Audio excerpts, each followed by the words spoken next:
नमस्कार दोस्तों, track study पर आप सभी का हार्दिक स्वागत है। आज हम देखेंगे basics of Hindi with track study. Hindi के जो बेसिक्स हैं, जिनमें हम वर्ण और अक्षर और कैरेक्टर्स के बारे में जो बात करते हैं कभी, उनके बारे में हम जानेंगे। कुछ क्वेश्चंस हैं, उन क्वेश्चंस की डिटेल के साथ। चलिए दोस्तों शुरू करते हैं।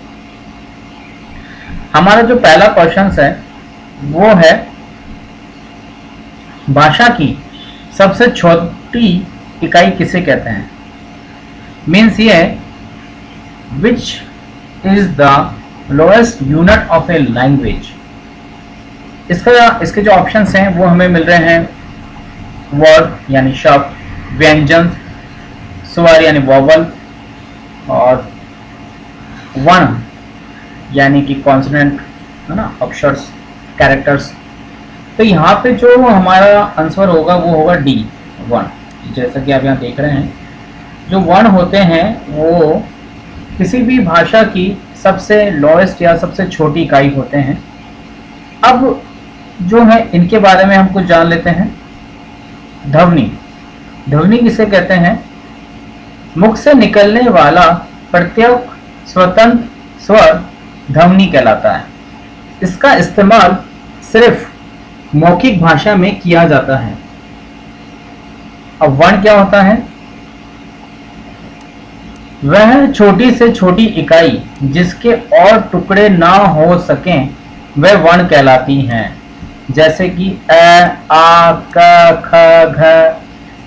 हिंदी में 12 घड़ी का नाम अगर आप लोगों ने सुना है तो 12 घड़ी में जो होते हैं वो सभी वर्ण कहलाते हैं। उसी को हम वर्णमाला के नाम से भी जानते हैं। अगला जो वर्ड है वो है पद। पद किसे कहते हैं? और इससे पहले एक और चीज है शब्द। वर्णों के सार्थक और सुव्यवस्थित मेल को शब्द कहते हैं।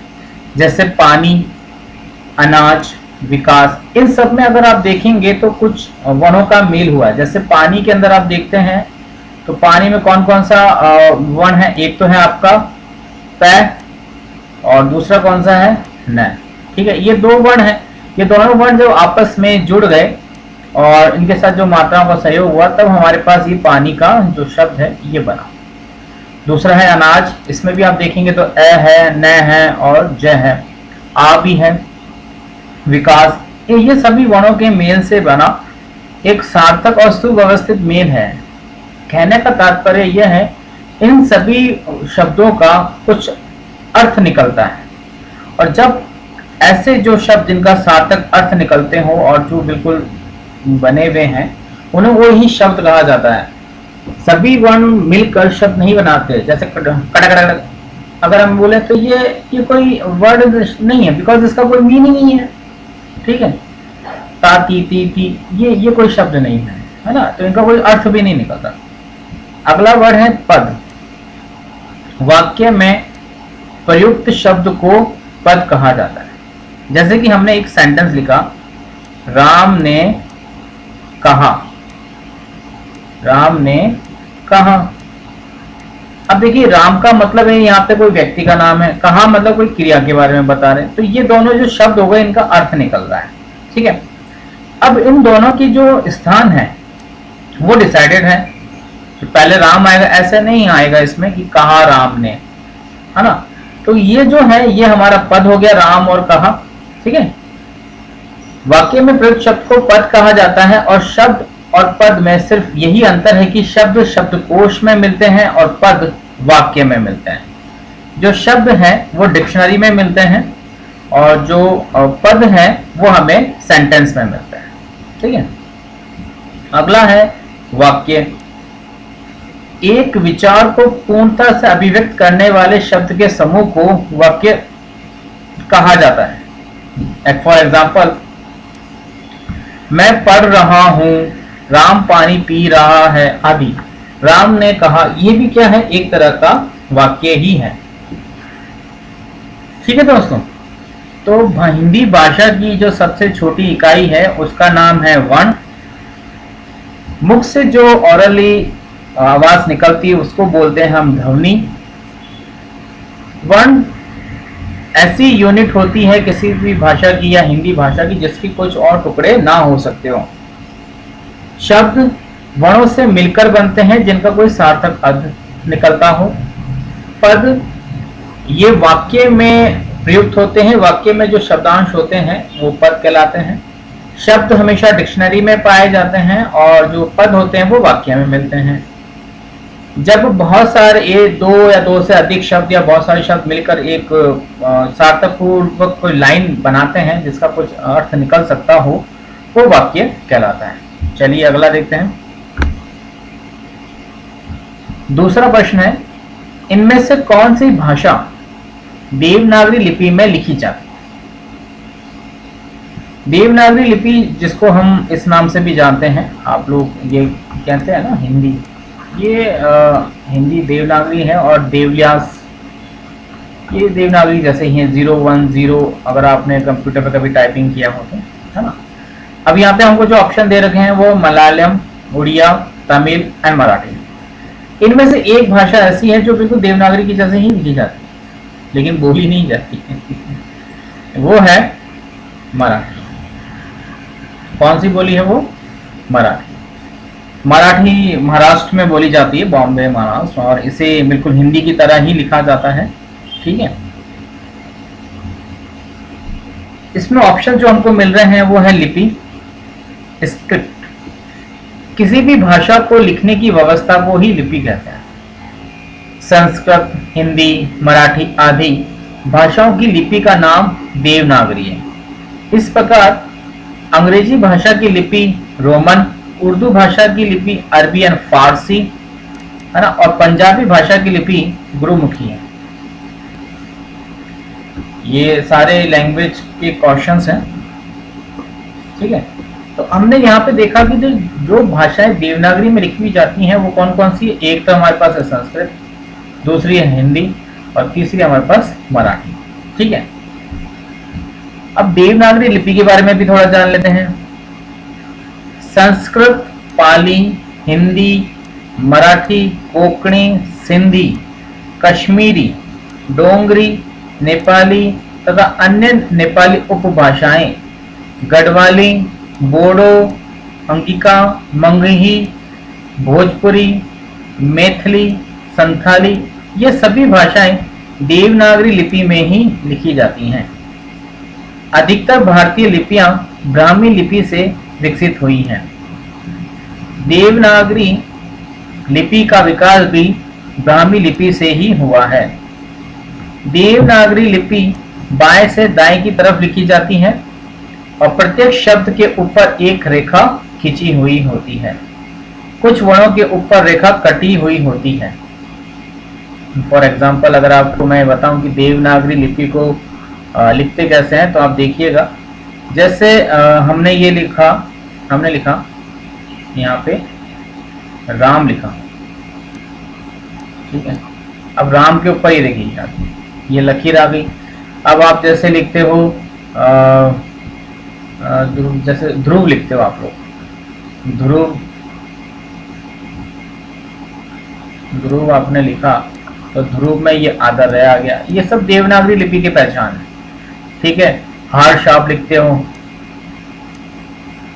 है ना, और इन सब में छत लगानी जरूरी होती है, जिसे हम छत का डंडा भी बोलते हैं। ठीक है दोस्तों, चलिए नेक्स्ट क्वेश्चन देखते हैं। अगला है, हिंदी में प्रयुक्त देवनागरी लिपि में कितने वर्ण होते हैं? अभी तक हमने ये जाना कि जो वर्ण है वो हिंदी लिपि के बेसिक्स है, मीन्स वो सबसे लोएस्ट यूनिट है या सबसे छोटी इकाई होती है। अब सवाल ये उठता है कि हिंदी लिपि में टोटल वर्ण होते कितने? इंग्लिश में पूछा जाए तो आप सभी लोग फटाफट आंसर दे देते हो कि इंग्लिश में जो होते हैं वो कितने होते हैं, वोवल्स और कॉन्सोनेंट को मिला के तो वो हो जाते हैं भैया, आप फटाफट आंसर दे देते हो, हमको 26 होता है। लेकिन हमारे यहाँ पे हम इंग्लिश नहीं हिंदी की बात करेंगे और हिंदी में भी देवनागरी की बात करते हैं। तो हम देखते हैं कि हिंदी में जो टोटल वर्णों की संख्या है वो है 52। कितनी है? 52। ठीक है, हिंदी के लिए प्रयुक्त देवनागरी लिपि में कुल वर्ण 52 है। जिनमें 11 मूल स्वर हैं, मीन्स जिनसे रीड का उच्चारण अब स्वर जैसा नहीं होता। आप इनको वोवल भी कह सकते हैं। हिंदी के 11 वोवल्स होते हैं, जिस तरह इंग्लिश के 5 होते हैं, और 33 मूल व्यंजन होते हैं जिनको आप कॉन्सोनेंट कह सकते हैं, 2 उक्षिप्त व्यंजन, 2 अयोगवा और 4 संयुक्ताक्षर व्यंजन। ये सभी बेसिक क्वेश्चंस हैं। अब हिंदी के जो मूल स्वर हैं वो कौन कौन से हैं? 11 है जो आ, ई, उ, री, ए, औ। तो ये 11 स्वर हैं। 2 आते हैं जो अयोगवा है, वो है अह और अहं, है ना।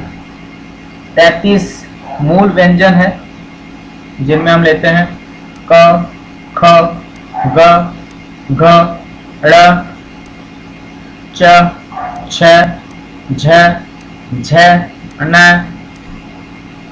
ट, ठ, ड, ढ़, न, त, थ, ड, ध, न, प, फ, ब, ब,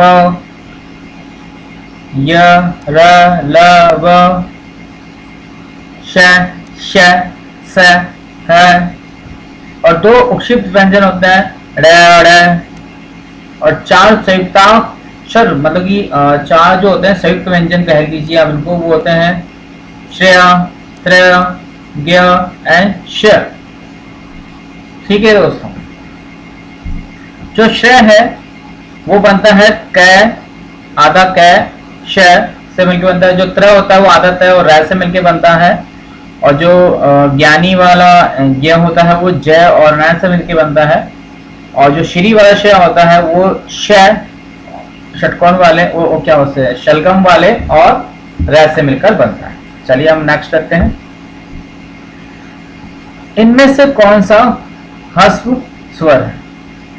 यहाँ पे स्वर से संबंधित क्वेश्चन है। हमने जाना कि स्वर मूल जो होते हैं उनकी संख्या 11 होती है, लेकिन जो 11 स्वर होते हैं उनका भी डिवाइडेशन हो जाता है। दीर्घ स्वर, हर्ष स्वर, प्लुत स्वर, है ना दोस्तों।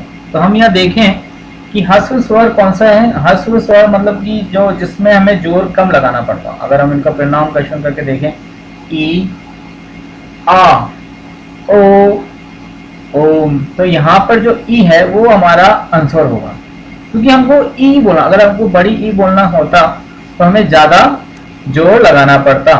ई स्वर यानी वोवल्स, जिन वर्णों के उच्चारण स्वतंत्र रूप से होता है और व्यंजनों के उच्चारण में सहायक हो वे स्वर कहलाते हैं। इनकी संख्या 11 है। आ, ई, उ, री, ए, ओ। हिंदी में री का उच्चारण स्वर जैसा नहीं होता। इसका प्रयोग केवल संस्कृत शब्दों में होता है। उच्चारण के समय की दृष्टि से स्वर के 3 भेद किए गए हैं। मीन्स टाइप ऑफ वोबल्स इज 3 इन दी देवनागरी। ह्रस्व स्वर यानी शॉर्ट वोबल्स उच्चारण में कम समय लगता है, जिन्हें ह्रस्व स्वर कहते हैं, जैसे अ, ई, उ, इन्हें मूल स्वर भी कहते हैं। दीर्घ स्वर यानी लॉन्ग वोवल्स, इनके उच्चारण में ज्यादा समय लगता है, थोड़ा दुगना ही मान लीजिए, इन्हें दीर्घ स्वर कहेंगे। जैसे कि हिंदी में ये 7 होती हैं, अ, आ, उ, ए, ओ। इसके बाद आता है प्लुत स्वर। इनको ये ह्रस्व स्वर से 3 गुना समय लेते हैं, प्लुत स्वर कहलाते हैं। जैसे कि आपने इसका नाम सुना है ओम, इसके बारे में मैं आपको बता देता हूँ। ओम, हमको ये बोलने में ज्यादा समय लगता है। अगर आप बोलो ओम तो ये ओम नहीं होता है, तो हमको उसको बोलना होता ओम। ठीक है, तो ये प्लुत स्वर का एग्जाम्पल्स हैं। देखिए दोस्तों, अगर आप कंपटीशन एग्जाम्स की तैयारी कर रहे हैं और हिंदी जिसमें कॉमन सब्जेक्ट हो लाइक दैट एलडीसी एंड पटवारी, तो ये आपके लिए बहुत इंपॉर्टेंट है। अगला जो प्रश्न है हमारा वो है अंतःस्थ व्यंजन कौन सा है। अंतःस्थ व्यंजन से जो ताल्लुक है वो लगाएंगे हम। अंतःस्थ जो व्यंजन होते हैं वो 4 होते हैं, वो हमें पता होना चाहिए, अभी हम देखेंगे इसमें।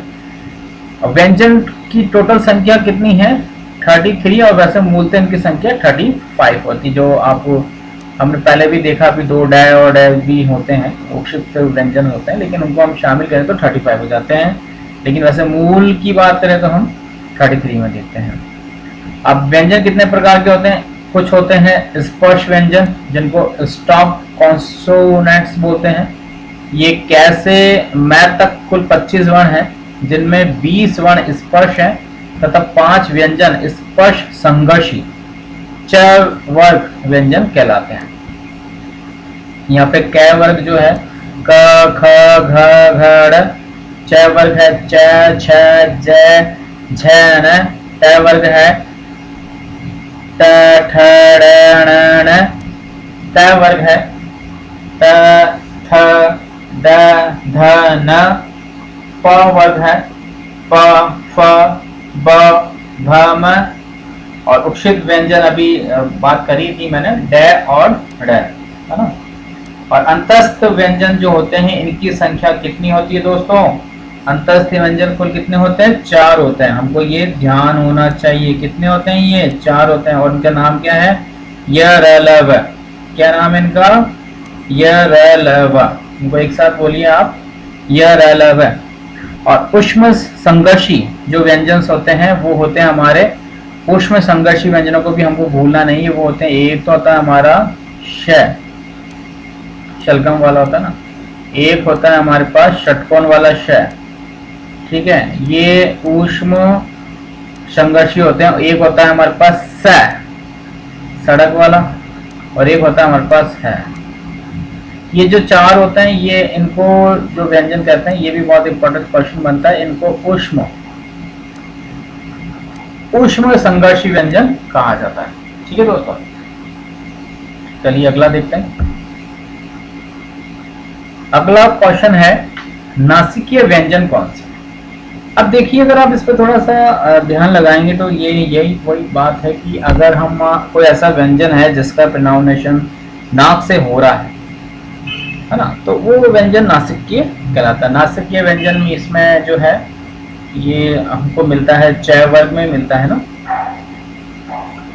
उसमें अभी हमने देखा था न, जिसको बोलते हैं हम नासिकीय व्यंजन या नजल कॉन्सोनेंट्स होते हैं। स्पर्शी व्यंजन तालिका में क वर्ग, च वर्ग, ट वर्ग, ट वर्ग तथा प वर्ग के पंचम वर्ण यानी ड ड ण न म को नासिकीय व्यंजन कहा जाता है। मीन्स ये है, जो हमारा क वर्ग है, च वर्ग है, ट वर्ग है और त वर्ग है, प वर्ग है, इनका जो 5वां वर्ण है, जो भी अंतिम वर्ण है, वो सभी कैसे हैं, वो नासिकीय व्यंजन है। अनुस्वार बिंदु, अनुस्वार बिंदु जो एक डॉट सा आप देखते होंगे ना, जैसे इस पे लगता है, जैसे हमने बोला मयंक, तो यहाँ पे ये अनुस्वार लग गया है ना, ये इसी की बात की जा रही है। इसका प्रयोग स्पर्श व्यंजन तालिका के पंचम वर्ण नासिकीय व्यंजन के स्थान पर होता है। क वर्ग, च वर्ग, ट वर्ग तथा प वर्ग के पंचम वर्ण यानी कि म के स्थान पर इसका चिन्ह का होता है, जैसे गंगा, पंच, पंडित, हिंदी, दम्भ। और अनुनासिक यानी कि चंद्र बिंदु, जिसके बारे में आप जानते हैं, जिसको हम ये वाला बिंदु होता है, जिसको हम जब हम कहते हैं कि चांद, इसको अनुनासिक वाला पॉइंट्स कहते हैं। जब किसी स्वर का उच्चारण मुख और नासिका दोनों से किया जाता है तब उसके ऊपर चंद्र बिंदु लगाया जाता है, ये अनुनासिक स्वर कहलाते हैं। और अनुनासिक चिन्ह को चंद्र बिंदु कहते हैं, जैसे चांद, सांझ, आंख, गांव, हंसना, ये सभी इससे संबंधित है। अगला है हमारा अल्प प्राण वर्ण कौन से होते हैं। अल्प प्राण मतलब कि ऐसे वर्ण जिनको बोलने में हमें कम प्राणों की का बलिदान देना पड़े, ऐसा नहीं है। मीन्स ये है कि जिनमें हमको ज़्यादा ताकत नहीं लगानी पड़े, वो अल्प प्राण वन कहलाते हैं। अल्प प्राण वनों की सबसे इजी पहचान यही है कि पहले हमको ये पता होना चाहिए कि वन जो है उनको अल्प प्राण और जो है महाप्राण कहते क्यों। ऐसे व्यंजन जिनको बोलने में कम समय लगता है और बोलते समय मुख से कम वायु निकलती है, इनकी संख्या 20 होती है, इन्हें अल्पप्राण व्यंजन कहते हैं। क ख क ग ड़ और च ज ण ट ड़ न ण त दन प बम यरवल। ठीक है दोस्तों, याद रखने का तरीका है इसका इजी बताया है हमने यहाँ पे कि वर्ण का जो पहला, तीसरा और पांचवा अक्षर है वो अंतस्थ एक उच्चित है। ये जो पहला, तीसरा, जो पांचवा होता है वो अल्पप्राण होते हैं, और जो महाप्राण होते हैं जिनको बोलने में अधिक प्रयत्न करना पड़ता है, मुख से अधिक वायु निकलती है, उनकी संख्या 15 होती है। जैसे घ, घ, छ, झ, ठ, र, थ, द, फ, ब, र, श, श, स, ह।